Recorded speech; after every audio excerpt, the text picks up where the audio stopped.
Hello and welcome to this Red Gaming Tech video. Myself, Marta, where, as always, you guessed it, I am here with the latest from the tech world in the last 24 or so hours. We are going to kick things off today with a very interesting update from JEDEC. So what we actually have here is they have announced the publication of JES D209-5, Low Power Double Data Rate 5, or LP, DDR5. Either way, it doesn't really roll right off the tongue as we just experienced. Anywho, LPDDR5 is eventually going to be operating an I/O rate of 6400 MT a second, which is 50% higher than that of the very first version of LPDDR4, and we're also going to see a significant boost in memory speed and efficiency for a variety of applications. And the most important thing that's going to interest you is it's going to include devices such as smartphones, ultra-thin notebooks, and of course tablets as well. And it's also going to have a bunch of new features designed for applications such as automotive. Now, with that doubling of memory throughput over the previous version with that 6400 MT data rate, we are also seeing a potential enormous impact on the performance and capabilities of the next gen of portable devices, again like smartphones and tablets. Now, in order to actually achieve this, they actually redesigned the architecture, and they've moved to 16 banks programmable architecture and multi-clocking architecture. Now, we have also seen tweaks which have improved power consumption by reducing data transmission with two new command-based operations. And as I mentioned, this is also having a few features added in that are for markets such as automotive, and we see LPDDR5 introduce support for link error correcting code, or ECC, on the interface between the SoC and the DRAM. So there is a bunch of specs here, but I've gone through most of what I would say is the sort of key parts, you know, that's 6400 Mbps, voltage of 250 MV, all that sort of stuff. So this has the potential to be very interesting indeed. As I said, it could have an enormous impact on the performance capabilities and, of course, power consumption of the next generation of portable devices. So keep your eyes peeled on this one. Now we're going to move over to a couple of things, the first of which is thanks to videocards.com. Now they have published a tweet basically saying that they have a source over at ASUS who has told them of a few upcoming ASUS X570 motherboards. Now unfortunately they weren't given any information, like even a rough release window or anything like that. Someone did ask them in the comments of the tweet, when are these boys coming, but they weren't sure, unfortunately. But what do they know? Well, at least according to this source, we have 4 upcoming ASUS X570 motherboards. We have the ROG Crosshair 8 Formula, the 8 Hero, the 8 Hero Wi-Fi, and the 8 Impact. These are, of course, all ROG Crosshair, as you undoubtedly noticed on the tweet which I showed on screen. So we basically get a confirmation that, yep, we are getting X570 motherboards, but we also have something regarding the GTX 1660Ti. Now what we have this time is a screenshot from the ASUS 64 tool posted by Komachi on Twitter. Of course, I'll be showing it on screen. And you may notice something very interesting. Now, it confirms a bunch of stuff that we already knew about this particular graphics card. For example, a TU116 is being used, and it is a 12nm Turing chip, but the thing that might catch your eye is that it actually has Tensor cores, 192 of them to be exact. Now we knew for a while that this particular GPU does not have RT cores, and you will see that this screenshot from Ada does indeed not show any mention of RT cores, but the Tensor cores definitely raise a few questions. Does that mean we are going to be seeing perhaps some DLSS come into play here on this particular card? Now, it's entirely possible this is an error. It could also be absolutely correct. It's really hard to say.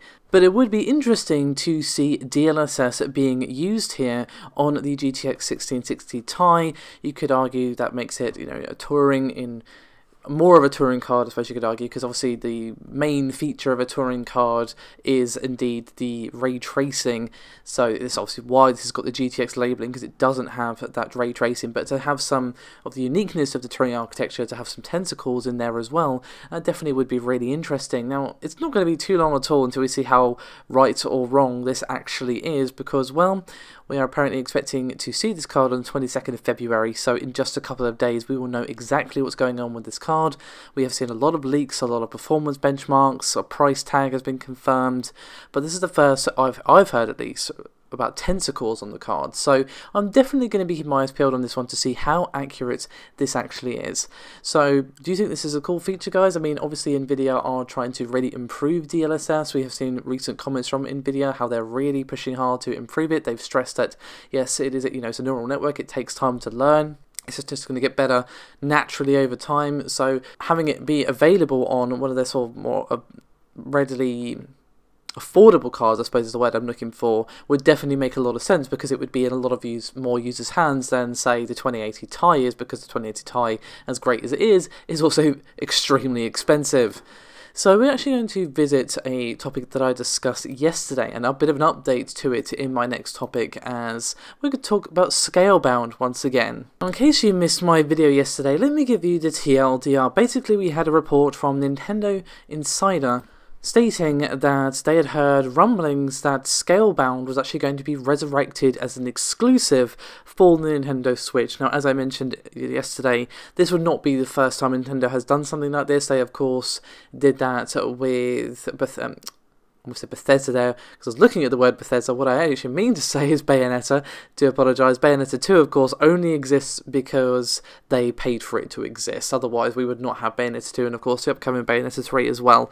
So, it wouldn't be outside their remit to do something like this, but unfortunately, we have some comments by someone who worked on the project on Twitter, JP Kellums, who has definitely thrown some water on the flames of excitement here. Now, he didn't 100% say, yeah, I know for certain this isn't coming, but he's definitely sort of thrown some doubt over what was already a kind of shaky prospect, I would argue. And he said, quote, I don't know, I don't work there anymore and haven't talked to anyone about it, but I highly doubt it was a thing. Then later on he tweeted, quote, Sigh, I think I'm turning off Twitter until this rumour dies down. I've got people tagging me in all sorts of garbage spouting nonsense. Don't at me in your dumb trademark search screenshots or MS Nintendo arguments, what you heard, the truth, etc. about Scalebound. Now again, he does say himself here that he doesn't work there anymore, hasn't talked to anyone about it, but he definitely has his doubts. Now, I kind of expressed some doubts myself yesterday, because as much as I would love Scalebound to still exist, because it just looks so promising, the whole concept was so cool, and I just love Platinum as a developer, to be honest with you, so there is that. But I had doubts because obviously there was reports, and we saw it for ourselves, the performance issues that this game had when it was in development on the Xbox One, so you then have to put that game on a less powerful console like the Switch, and as much as I love my Switch, it is less powerful than the Xbox One, that's just a fact.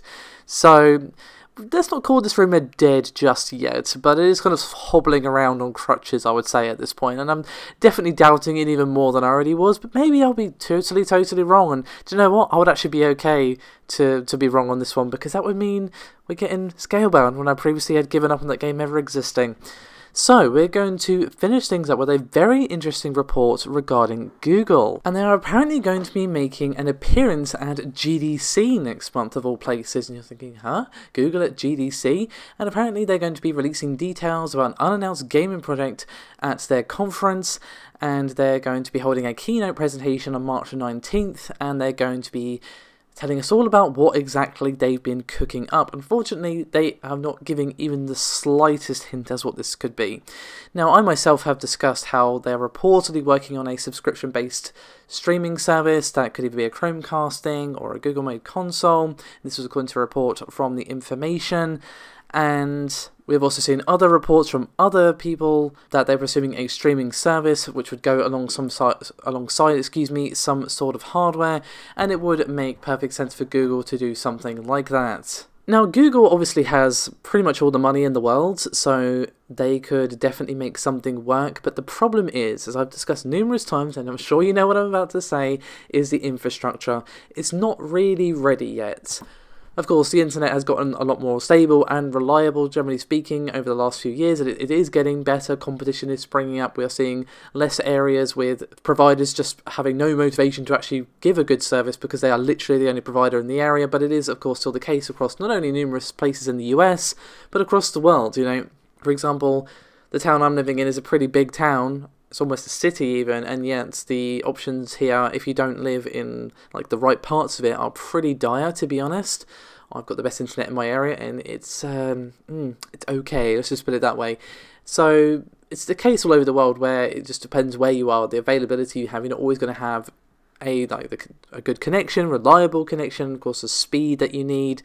So I still have my doubts that we're ready for a streaming service, but I'm sure Google are aware of this. They've undoubtedly witnessed the crashing and burning of several attempts at this, so maybe they've got something in store that is going to address these issues that I'm not aware of. But either way, I'm really curious on this one, but unfortunately it's going to be about a month before we find out, but it's going to roll around before we know it because time just flies apparently.